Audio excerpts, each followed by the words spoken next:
अस्सलाम वालेकुम। आज का जो हमारा टॉपिक है वो role of cytoplasm in development.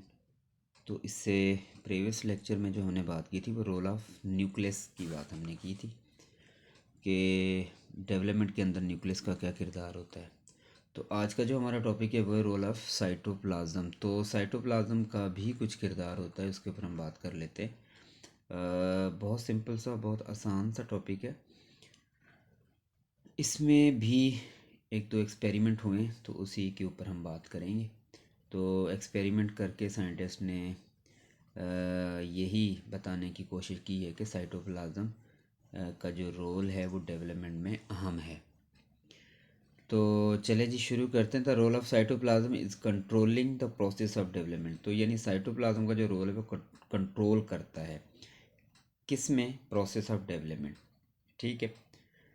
तो एक्सपेरिमेंट ऑन फ्रॉग एम्ब्रियो। तो ये जो डायग्राम आपको नज़र आ रही, कल भी हमने एम्ब्रियोनिक इंडक्शंस की बात की थी, उसमें एम्ब्रियो लिया था फ्रॉग का। तो यहाँ पर भी फ्रॉग का एम्ब्रियो है जिसके ऊपर एक्सपेरिमेंट किया गया। तो ये जो नॉर्मल लिखा हुआ तो इसका मतलब ये नॉर्मल तरीके से जो डेवलपमेंट है वो हुई है, और यहाँ पे एक्सपेरिमेंटल लिखा हो तो इसका मतलब कि ये वो हैं जिन पर एक्सपेरिमेंट किया गया है।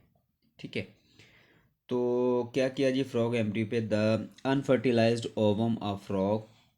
तो यहाँ पे अनफर्टिलाइज्ड ओवम लिया है। ये जो ओवम है ये वाला, ये अनफर्टिलाइज्ड ओवम है। ठीक है।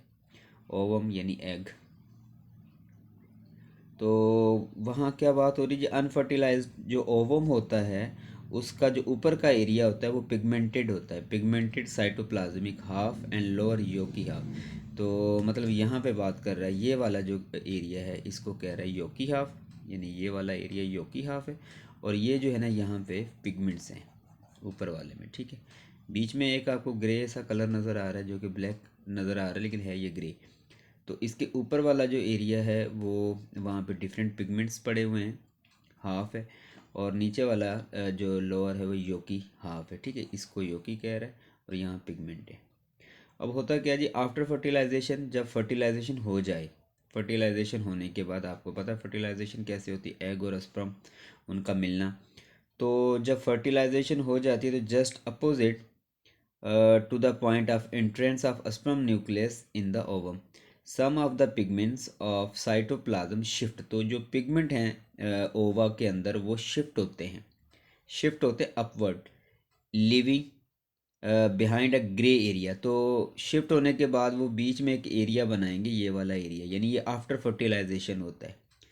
फर्टिलाइजेशन से पहले अनफर्टिलाइज था, उसमें पिगमेंटेड एरिया और नीचे वाला ये योकी हाफ होता है।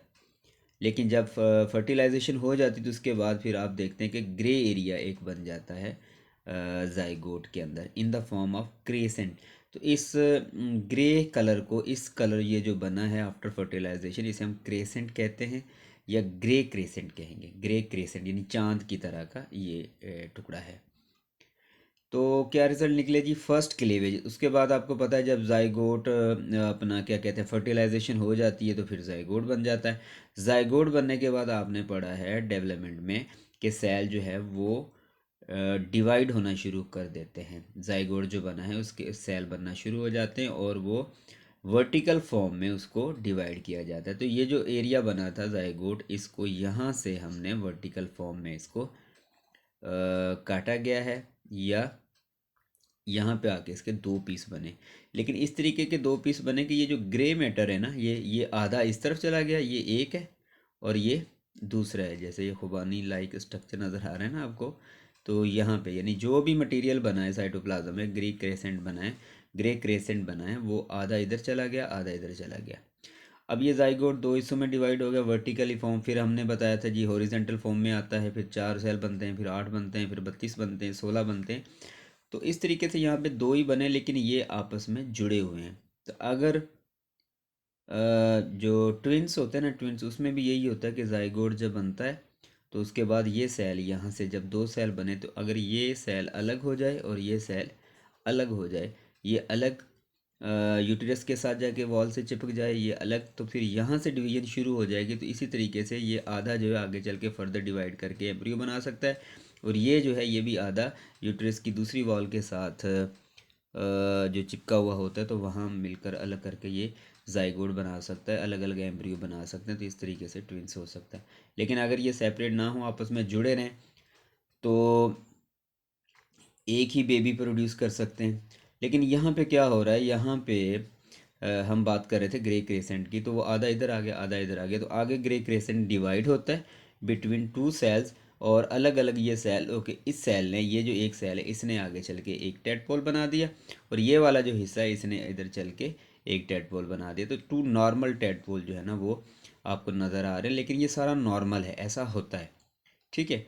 अनफर्टिलाइज्ड एग, फिर वो फर्टिलाइज्ड होता है, फिर एरिया बन जाता है ग्रे क्रेसेंट, आधा उधर चला गया, आधा उधर चला गया। ये सारा काम साइटोप्लाज्म में हो रहा है, और बदले में फिर ये सेल अलग अलग हो जाते हैं, दो सेल बन गए। तो इस आधे क्रेसेंट का जो सेल है, इसमें भी टेडपोल बना, और यहाँ पर भी टेडपोल बना। अच्छा जी, तो यहाँ पे थोड़ा सा टेक्स्ट पढ़ लेते हैं। तो कहता है जी, फर्स्ट क्लेवेज होती है, zygote divide vertically into two small daughter cells, centre of grey, grey crescent के सेंटर से डिवाइड होता है, दो हिस्सों में सेल डिवाइड हो जाता है, ठीक है। Each daughter cells receive half of the crescent, हर आधा सेल जो है वो रिसीव करता है हाफ क्रेसेंट, ग्रे क्रेसेंट, ठीक है। If the two daughter cells, अगर दो डॉटर सेल बने केयरफुली सेपरेट, अगर अलग हो जाएं फ्रॉम ईच अदर, एक दूसरे से, so each them develop into normal tadpole larva, तो वो आगे चल के अलग अलग लार्वा बना सकते हैं। इन एन एक्सपेरिमेंट, अब हम बात करेंगे एक्सपेरिमेंट। तो एक्सपेरिमेंट में क्या हुआ जी, आफ्टर फर्टिलाइजेशन ग्रे ग्रेसेंट कलर आपको नज़र आ रहा है, सॉरी ग्रे क्रेसेंट कलर नज़र आ रहा है। ये आगे चल के वर्टिकल फॉर्म में इसको डिवाइड करवाया गया, क्योंकि ये एक्सपेरिमेंट हो रहा है। लेकिन डिवाइड इस तरीके से करवाया गया कि वो जो ग्रे मैटर है, वो सारा का सारा एक हाफ डॉटर सेल के अंदर है, जबकि दूसरा जो डॉटर हाफ सेल है, इसके अंदर क्रेसेंट, ग्रे क्रेसेंट जो मटेरियल है वो नहीं आया। अब हुआ क्या, आगे चल के ये जिसमें ग्रे क्रेसेंट था, यहाँ पे तो लार्वा बन गया टेडपोल, लेकिन वो जो दूसरा सेल था हाफ, जिसमें ग्रे क्रेसेंट एरिया साइटोप्लाज्म में मौजूद था, वो नहीं गया, जिसकी वजह से आगे चल के लार्वा या टेडपोल नहीं बना, बल्कि अनडिफरेंशिएटेड बॉल्स ऑफ सेल। तो ऐसे अनडिफरेंशिएटेड सेल की एक बॉल बन गई, ठीक है, इसमें टेडपोल नहीं बना। अब यहाँ से क्या बात समझ में आई, यहाँ पे ये बात समझ में आ रही है कि साइटोप्लाज्म के अंदर ख़ास ऐसा फैक्टर होता है, ऐसे एंजाइम्स, हार्मोन्स होते हैं, जो कि डीएनए की जो जीन्स होते हैं उसको एक्टिवेट करते हैं। इससे पहले भी हमने बात की थी कि सेल डिफरेंशिएट के अंदर, कि सेल कैसे डिफरेंट होते हैं। एक जैसे सेल होते हैं, एक जैसे क्रोमोसोम होते हैं, और एक जैसी उनके ऊपर जीन्स होती है, लेकिन जीन्स में फ़र्क आ जाता है कि कुछ जीन्स एक्टिव होती हैं, कुछ जीन्स नॉन एक्टिव होती हैं। तो यहाँ पे यही बात समझ में आ रही है कि टेडपोल बनाने के लिए, डेवलपमेंट के लिए साइटोप्लाज्म के अंदर ख़ास किस्म के फैक्टर मौजूद हैं।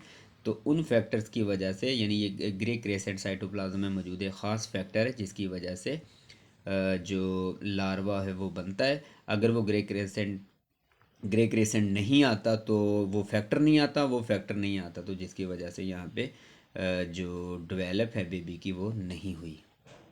चले जी आगे थोड़ा सा इसके टेक्स्ट में देख लेते हैं कि क्या बात लिखी हुई है।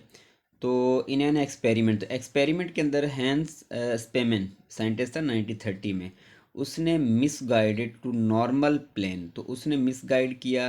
मिसगाइड से मुराद यहाँ पे ये है कि उसने जो वर्टिकली डिवीजन करवाई है, वो ज़रा अपने हिसाब से करवाई है, इस तरीके से करवाई है कि क्रेसेंट जो है, ग्रे क्रेसेंट एरिया साइटोप्लाज्म का, वो एक सेल में जाए, दूसरे में ना जाए।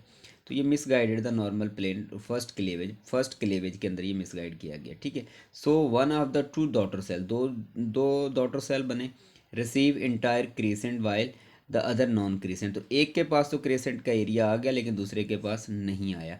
Both of the daughter cells were separate, उसके बाद वो जो दोनों सेल बने वो अलग अलग हो गए, एंड अलाउड टू डेवलप, और फिर वो डेवलप हुए। अब डेवलप के बाद हम आगे देखते हैं कि क्या हुआ। तो with grey crescent develop into tadpole, जिसमें ग्रे क्रेसेंट एरिया गया था, उसमें टेडपोल जो है ना वो डेवलप हुआ, यानी लार्वा बना। Well the other turn into moss, तो जो दूसरा था वो एक मॉस लाइक सेल्स में यानी बन गया, बॉल लाइक स्ट्रक्चर में चेंज हो गया, लेकिन वो आगे चल के क्या हो जाता है, डेड हो जाती है, वहाँ से किसी किस्म की लाइफ जो है ना वो राइज नहीं होती। From this experiment can be conclude, तो कंक्लूड ये है कि that both daughter cells were having identical genes, तो वो दोनों सेल जिनके पास आइडेंटिकल जीन्स थे यानी न्यूक्लियस दोनों के अंदर मौजूद था, but cytoplasm both was different, मगर दोनों का साइटोप्लाज्म थोड़ा चेंज हुआ, ठीक है, ग्रे क्रेसेंट की वजह से चेंज हो गया। सपोज द आइडिया, तो आइडिया ये मिलता है कि cytoplasm containing grey crescent is require, तो साइटोप्लाज्म को ग्रे क्रेसेंट एरिया की ज़रूरत पड़ती है फॉर नॉर्मल डेवलपमेंट के लिए, ठीक है। प्रूव क्या हुआ जी, प्रूव ये हुआ that the cytoplasm do has some regulatory effects on the expressions of gene, तो मतलब साइटोप्लाज्म के ग्रे क्रेसेंट एरिया में कुछ ऐसे रेगुलेटरी इफेक्ट्स थे, कुछ ऐसे फैक्टर थे जो एक्सप्रेस करते हैं जीन्स को, तो अब वो ग्रे क्रेसेंट एरिया नहीं आया तो जीन्स को एक्टिवेट नहीं किया गया, वहाँ पे जीन्स एक्सप्रेस नहीं किए गए, जिसकी वजह से टेडपोल नहीं बन पाया। तो आई होप के बात समझ में आई होगी। अस्सलाम वालेकुम।